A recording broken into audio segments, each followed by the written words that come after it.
What's up, everyone?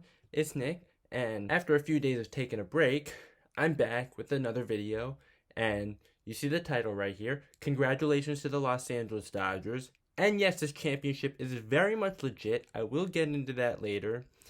But for now, let's cue the intro.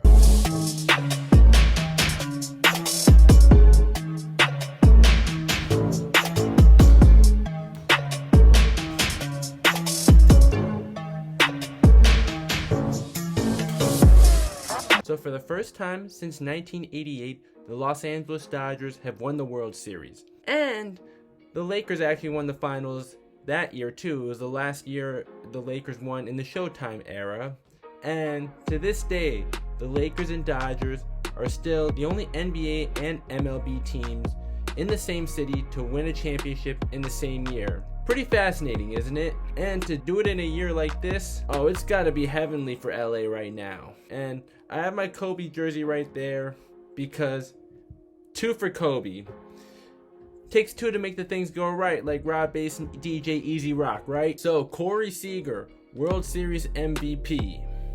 And also the NLCS MVP. So for the NLCS, he hit .310 with a .333 on base percentage and .897 slugging percentage, which gives him a 1.230 OPS. Now, yeah, with the sabermetrics and all, yeah, it doesn't show for just one series, so I'll just go with the traditional stuff for now. And in the World Series, he hit .400 with a .556 on base percentage, .700 slugging percentage, 1.256 OPS. Pretty incredible. But if you guys really want those sabermetrics, okay, I'm gonna go to Fangraphs right now. And just keep in mind that this is completely unscripted. I'm just going off the top of my head and also read some statistics along the way. But anyways, for the entire postseason, he had a 205 WRC plus, a 475 WOBA, he had a 418 ISO, 292 BABIP. He had an unreal postseason. So fans are limited fans or no fans at all, regardless of what it is, you got to be pretty damn good to be able to do that. So yeah, that's one reason why this is very much legit. Also, Mookie Betts, he came in first year in LA, much like Anthony Davis. They both won a championship and both very much contributed big in the playoffs. Also, side note, thank you Dodgers for getting him out of Boston, and or better yet, getting him out of the AL East. And to be honest, even though I'm a huge Yankees fan, as you can see, I actually didn't hate the guy when he was in Boston. Just wasn't rooting for him. He does seem like a really likable guy, and I'm glad I can root for him now because he's not on the Red Sox anymore. And he was very enjoyable to root for during this postseason run. Now I gotta talk about Clayton Kershaw though. He definitely came through it in these World Series, but even before the World Series, even before this season actually, he did have his moments where he actually pitched really well. Now, here's his game log, by the way, as I'm telling you all about it. And I feel like people just want to remember his bad performances, even though actually he's had some great performances. And there were also times when he was left in too long, or he did pitch well, but then he didn't get the run support. The first of those games that come to mind are Game 1 of the 2015 NLDS against the Mets. And the year before, in 2014, twice he got left in a little too long, and that ended up affecting his performance because before the 7th inning in both games he pitched in the 2014 NLDS, he was pitching a shutout. Now, yes, his career postseason ERA is bad, don't get me wrong there, even if we include what he did this year. However, you can't just come to conclusions based on ERA. ERA can be flawed sometimes, and in this case, yeah, to some extent. Not completely though, because he has had his meltdowns before. We've all seen them. It's just that those tend to get remembered more than the good. Well, maybe that might not be the case now because he's finally a champion, and I'm very happy for him. I think that it's also important to look at innings pitched. And if we look at all of his starts, he's pitched an average of 6 innings per start, and that's pretty solid. And you can see he's pitched a lot of postseason games, 37 games to be exact, and 30 of them he was a starter in. And hey, he is the all-time leader in playoff strikeouts, and he's 6th all-time in innings pitched in the playoffs, so he's really not nearly as bad of a playoff pitcher as he's gotten the reputation to be.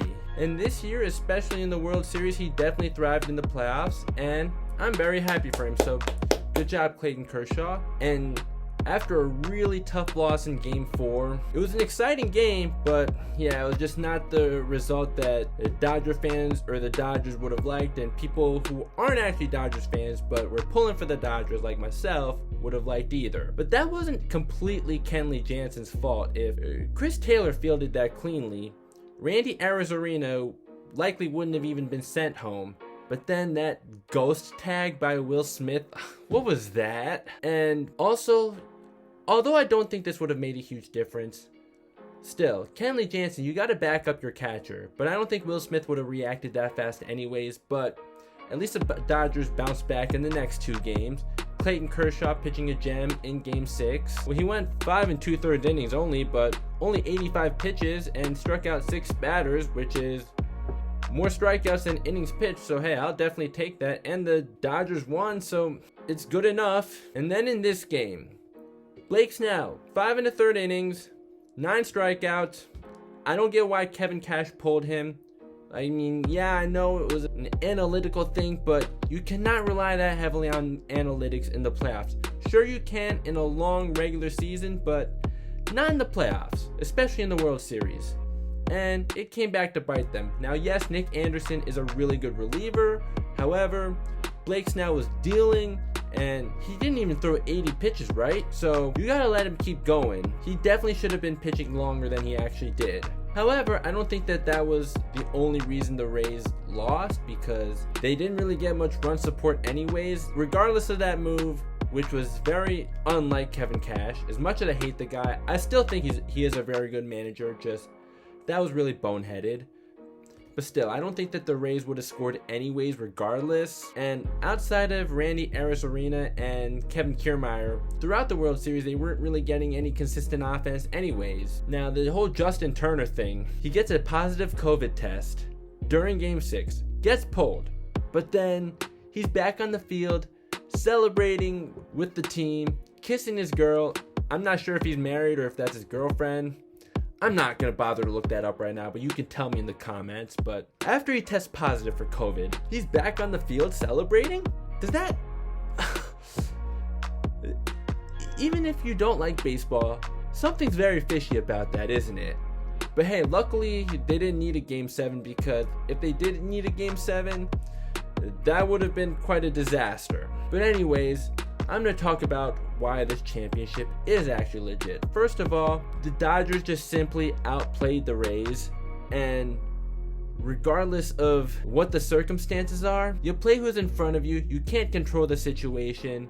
The Dodgers earned this, okay? Secondly, much like the Lakers, they didn't have home field advantage, really. Sure, they have a much larger fan base than the Rays, and sure, there may have been some fans in the stands, and I didn't really pay attention to who they were rooting for, but I think there were definitely more Dodgers fans in the stands. But still, it wasn't like it really played in their favor, because it definitely didn't in the NLCS either, because they lost the first 2 games in the NLCS, which would have been home games under normal circumstances, and they were able to come back from a 3-1 lead without home field. And then in the World Series, they won 2 out of 3 games that would have been in that dumpster Tropicana field, and they were 2-1 in games that would have been home games. So it really wasn't like home field was much of a factor. Not to mention, they know Dodger Stadium more than anyone else, because that's where they play.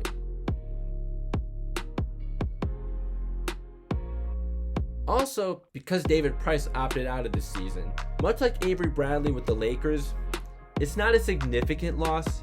For the Lakers, certainly not nearly as significant as if LeBron or AD weren't in the bubble. Or for the Dodgers, certainly not nearly as significant as not having Mookie Betts, or even though Cody Bellinger wasn't in MVP form this year, still, he is a pretty significant loss regardless. And hey, that home run in Game 1 he hit, that was definitely much needed. Or it wouldn't have been as significant as losing Max Muncy or Corey Seager, the NLCS and World Series MVP, or even Will Smith, or definitely not as significant as losing Walker Buehler. So yes, it was a loss, but it wasn't a huge loss. It was a loss regardless though. And at the time the trade was made, I was saying, yes, David Price is still getting overpaid, but still, as a bottom of the rotation guy, he's going to be very effective. He's one of the better bottom of the rotation guys, and less pressure on him now that he's no longer supposed to be the ace of the team or even the second guy. But he happened to not even pitch for them,